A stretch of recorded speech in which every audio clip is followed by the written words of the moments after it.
دوستوں، بزرگوں اور بھائیوں، ہم مسلمان ہیں۔ اللہ تبارک و تعالیٰ نے جو دین برحق ہمیں عطا فرمایا ہے، وہ دین ہماری تمام ضروریات کو پورا کرتا ہے۔ ہمیں یہ حکم دیا گیا ہے کہ ہم اللہ سے جب بھی مانگیں دنیا اور آخرت کی بھلائی مانگیں۔ ہمارے ہاں چونکہ ایک بڑا طبقہ ایسا ہوتا ہے الا ماشاء اللہ جس کو دنیاوی ضروریات پوری طرح گھیر لیتی ہیں اور دنیا داری کے مسائل ذہن پر، دل پر پوری طرح حاوی ہو جاتے ہیں۔ ہر وقت تصور یہی رہتا ہے کہ کسی طریقے سے میری دنیا داری مضبوط ہو جائے، میری دنیا داری مکمل ہو جائے، میرے روزمرہ کے کام پختہ ہو جائیں۔ اس کا لازمی نتیجہ یہ نکلتا ہے کہ انسان دینی کاموں کو بھی معاذ اللہ دنیا کے لیے کرنا شروع کر دیتا ہے۔ کعبۃ اللہ میں جا کر بھی، بیت اللہ شریف کا طواف کر کے بھی، حجر اسود کے بوسے کے بعد بھی، مقام ابراہیم پر نفل پڑھنے کے بعد بھی، حتیٰ کہ نبی اکرم صلی اللہ علیہ وسلم کی بارگاہ عالی مرتبت کی حاضری کے دوران بھی الا ماشاء اللہ لوگ دنیا ہی مانگتے رہتے ہیں۔ میرا فلانا کام ہو جائے، میرے بچوں کے معاملات سنور جائیں، فلاں کا مستقبل بہتر ہو جائے۔ دنیا کی خیر اللہ سے مانگنا برا نہیں، لیکن صرف دنیا ہی مانگنا اور اپنی آخرت کو فراموش کر دینا۔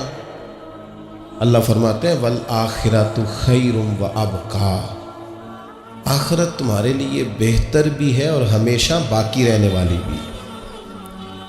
قرآن مجید نے سورہ بقرہ کے اندر قریش مکہ کی اس عادت کا ذکر کیا ہے۔ فرمایا جب وہ حج کرتے تو ان کا طریقہ یہ تھا کہ وَمِنَ النَّاسِ مَن يَقُولُ رَبَّنَا آتِنَا فِي الدُّنْيَا، ان میں سے کچھ لوگ یہ کہا کرتے تھے کہ یا اللہ ہمیں دنیا عطا کر دے، ہمیں دنیا دے دے۔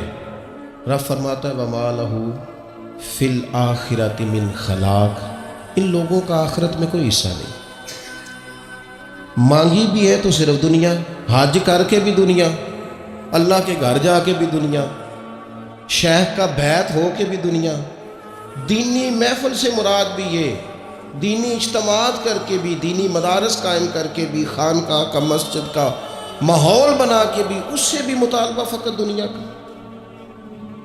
ان کفار کی اس عادت کو ذکر کر کے ہمیں سمجھایا گیا کہ جو فقط دنیا مانگتا ہے اس کا آخرت میں کوئی حصہ، اور فرمایا کچھ لوگ ایسے ہیں وَمِنْهُمْ مَن يَقُولُ رَبَّنَا آتِنَا فِي الدُّنْيَا حَسَنَةً، اچھا انہوں نے دنیا بھی مانگی تو صرف دنیا مانگی، حسنہ نہیں مانگی۔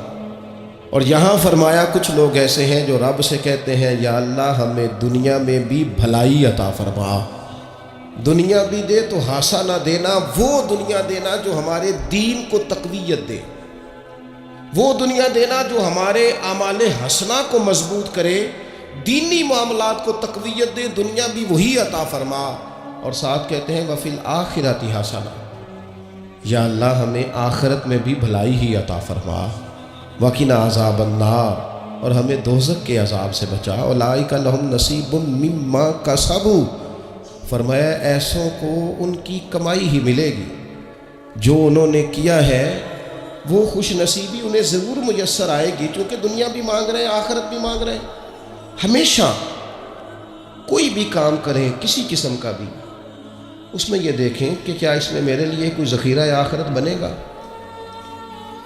کیا یہ کام میری قبر میں، حشر میں، قیامت میں میرے لیے کوئی فائدہ مند ہوگا۔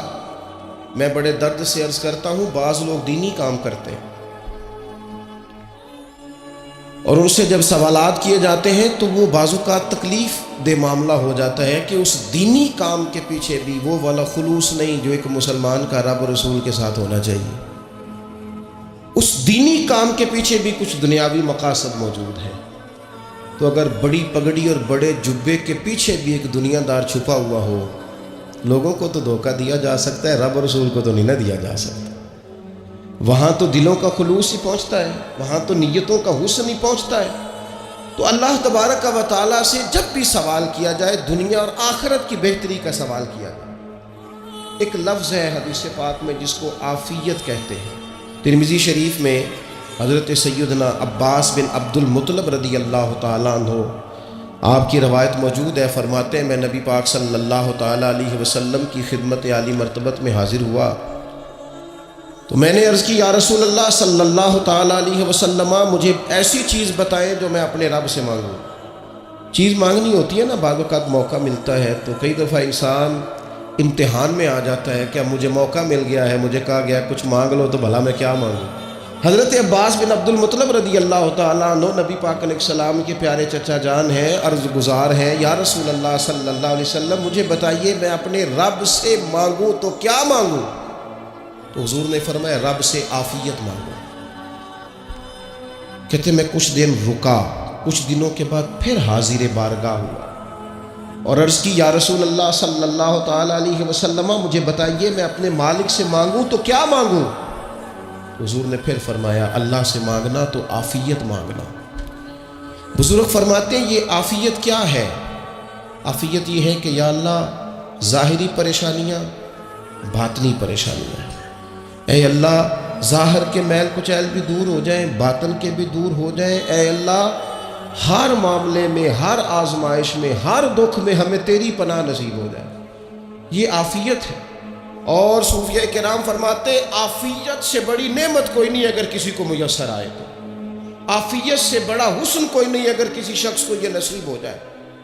اور ایک اللہ والے نے تو ایک اور بڑا خوبصورت ترجمہ یہاں کیا ہے، وہ کہتے ہیں عافیت کا مطلب ہے دل کا قرار، عافیت کا مطلب ہے باطن کا سکون، عافیت کا مطلب ہے انسان کے مزاج کا حوصلہ، ٹھنڈک، بردباری۔ جس بندے کو عافیت نصیب ہو جاتی ہے گویا اللہ اسے سکون کی دولت عطا فرما دیتا ہے، تھوڑے پیسوں میں بھی سکون، بغیر شہرت کے بھی سکون، کوئی بات مان لے تب بھی سکون، کوئی دھتکار دے پھر بھی سکون، لوگوں کی گڈ بک میں ہو پھر بھی سکون، اور اگر لوگ سارے مخالفت میں آ جائیں تو چونکہ اللہ نے عافیت دی ہے پھر بھی سکون۔ اللہ تعالیٰ نے ان لوگوں کو قرار کی دولت، اللہ سے عافیت مانگی ہے، اس میں دنیا کی بھی بھلائی شامل ہے، آخرت کی بھی بھلائی شامل ہے۔ نبی اکرم صلی اللہ تعالیٰ علیہ وسلم توجہ دلاتے کہ اللہ سے تم عافیت مانگو، ہمارا نہ جی، کیونکہ سب سے بڑا مسئلہ روحانی تربیت کا ہے۔ ہمارے ہاں باتیں ڈھیر سارے لوگوں کو آتی ہیں اور بہت زیادہ آتی ہیں، منصوبہ بندی کرنا، پلاننگ کرنا، اپنے معاملات کو خود سے کیسے لے کے چلنا ہے، کیسے ٹھیک کرنا ہے، اپنے حق میں دنیا کو کس طرح قائل کرنا ہے، یہ ڈھیر سارے لوگوں کو آتا ہے، اور اپنے حق میں دلائل کس طرح قائم کرنے ہیں، اس میں بہت سارے لوگ خود کفیل ہوتے ہیں، انہیں کسی سے مشاورت کی بھی ضرورت نہیں ہوتی۔ لیکن اللہ کی بارگاہ سے اپنا رشتہ کیسے جوڑنا ہے، مالک سے کرم کا سوالی کس طرح کر کے ہونا ہے، اللہ سے عافیت کا سوال کیسے کرنا ہے، یہ چونکہ روحانی تربیت میں ہمارا مزاج نہیں ہوتا لہذا ہم اس طرف جاتے نہیں، ہم وہ اپنی مرضی کی چیزیں، یعنی وظیفہ پوچھ کے گئے ایک صاحب، کچھ عرصے کے بعد آئے ہیں تو آ کے کہتے ہیں مولانا صاحب، پیر صاحب یا قاری صاحب یا فلاں صاحب، کسی سے بھی پوچھ کے گئے کہ جس کو نیک آدمی جانا، پھر لوٹ کر آ کے کہتے ہیں کہ آپ نے وظیفہ بتایا تھا پر کام کوئی نہیں ہوا۔ تو میں تو صاف کہتا ہوں اور کھلے دل سے کہتا ہوں کہ بھئی وظیفہ آپ کو بتایا تھا کہ اللہ کی رحمت متوجہ ہوگی، خدا کی رحمت کو آواز دینے کے لیے وظیفہ دیا تھا، کوئی بھی وظیفہ رب کو مجبور تو نہیں نہ کر سکتا معاذ۔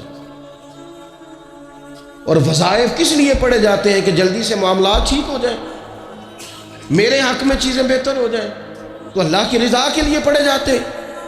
تو وظائف کو، عبادات کو، نوافل کو، تلاوت کو، درود پاک کو تو رضا الہی کا ذریعہ بنانا چاہیے، لیکن ہم چونکہ ایک پورا الجھاؤ رکھتے ہیں اپنی دنیا داری کے معاملات سیدھے کرنے، ایک پورا خیر رکھتے ہیں۔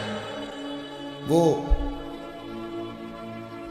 لوگ ملتے رہتے ہیں مختلف بزرگوں کی نسبت کے تعلق سے، تو بعض جگہوں پہ بعض لوگ بڑے تیز ہوتے ہیں، یعنی ان سے آپ کی ملاقات ہوتی ہے تو بندے کو محسوس ہوتا ہے کہ یار اسے تو پہلے ہی ساری باتوں کا پتہ ہے، اور کئی دفعہ ان سے ملنے کے بعد احساس ہوتا ہے کہ یار اس سے تو تھوڑا سیکھ ہی لیتے تو بہتر تھا، یہ تو بات بڑی آگے نکل گئی، سارا پتہ ہوتا ہے، باشعور ہوتے ہیں، لیکن ڈر آتا ہے اللہ سے۔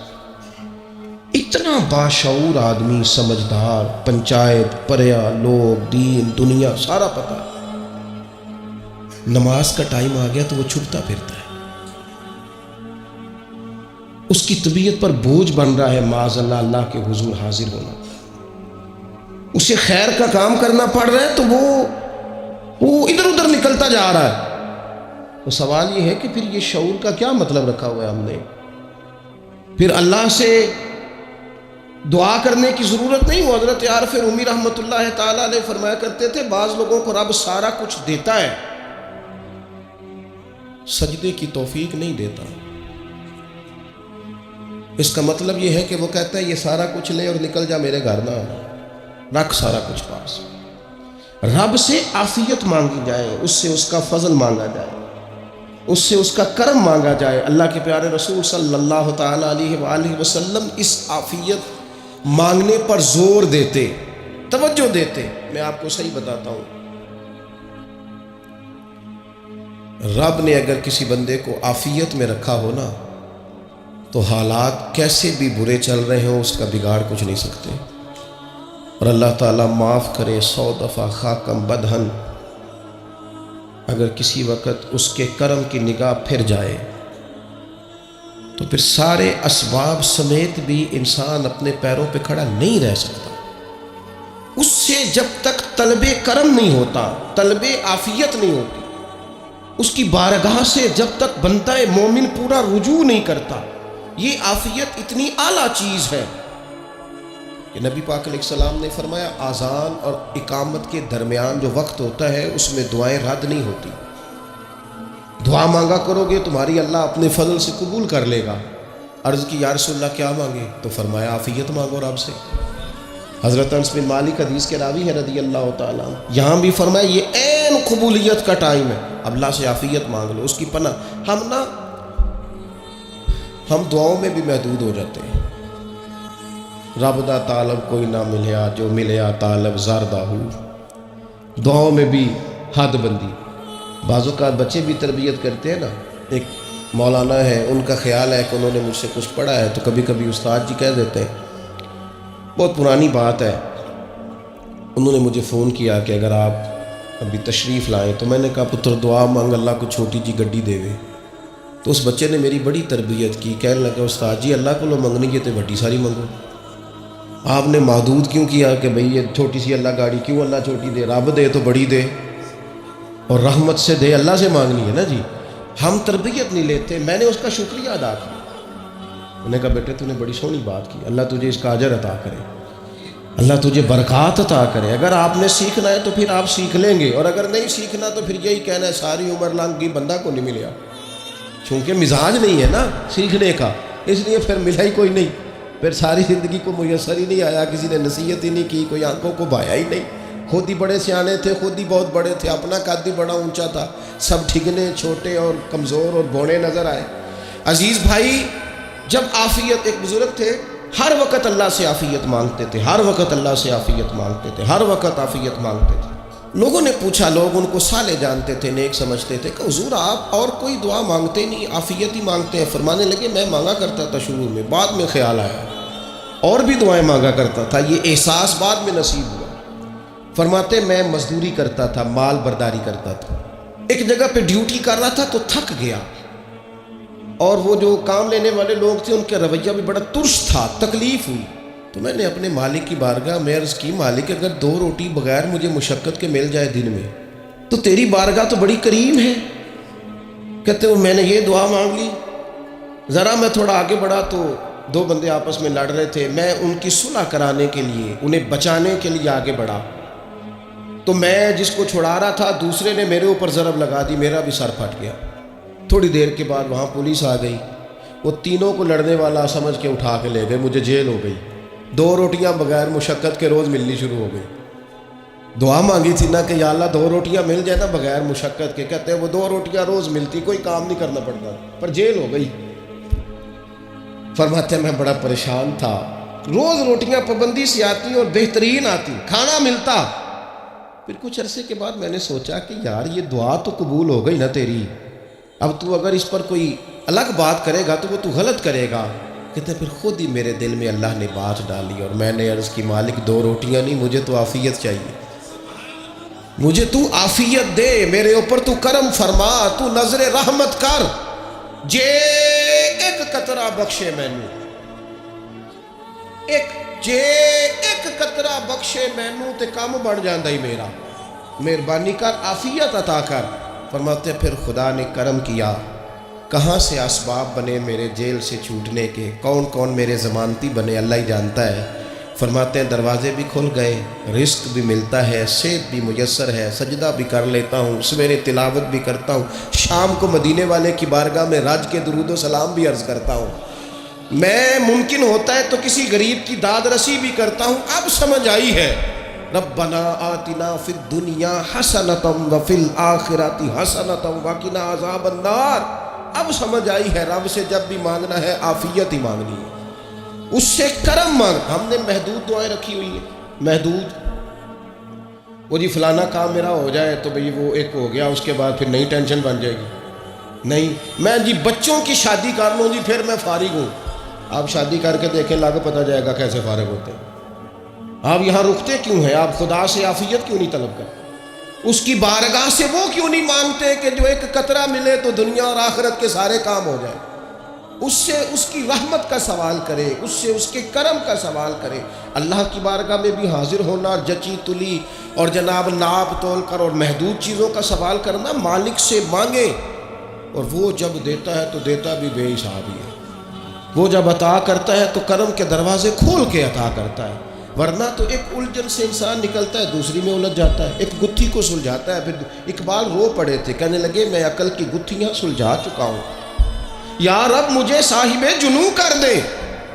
اللہ یہ بڑا میں نے ہیر پھیر دیکھ لیا، مجھے دیوانہ بنا، اب مجھے جنون ہو، اب میں کسی کے لیے رویا کروں، اب میں کسی کی یاد میں تڑپا کروں، اب میں رات کسی کے لیے میری آنکھیں بیدار رہیں۔ یہ بڑی ہو گئی دنیا داری، عقل کی گتھی حالانکہ نہیں سلجھتی، پر اقبال کہتے ہیں عقل کی گتھیاں سلجھا چکا ہوں، یا رب مجھے صاحب جنوں کر دے۔ اور پھر کہنے لگے بجھی عشق کی آگ اندھیر ہے، اب یہ مسلمان نہیں یہ خاک کا ڈھیر ہے، تو مٹی بن کے رہ گئے کیا؟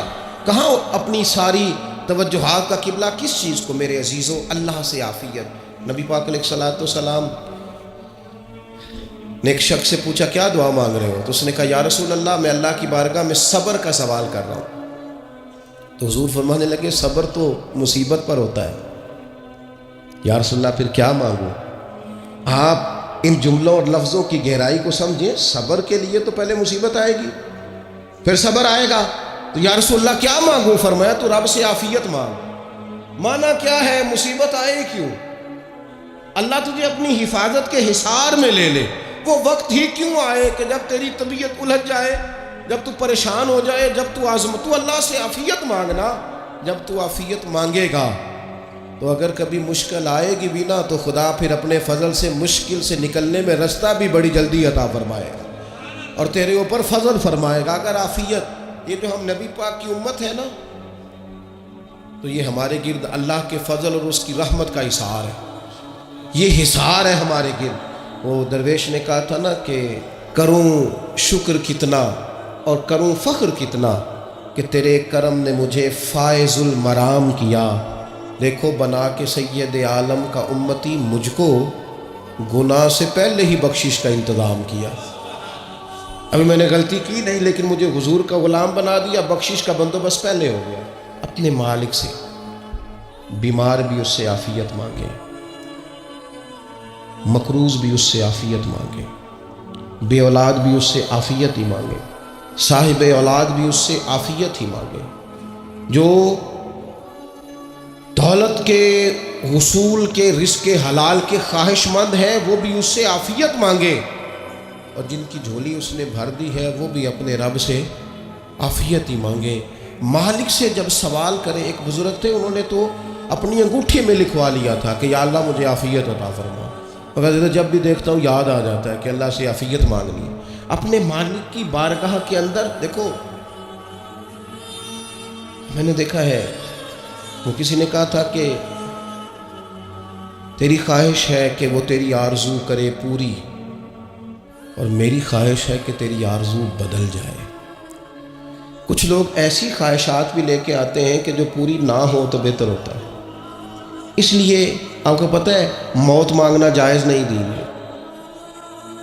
مصائب سے گھبرا کر، مشکلات سے گھبرا کر، زندگی کے مد و جزر سے پریشان ہو کر موت کا سوال کرنا جائز نہیں۔ کس طرح جائز ہے؟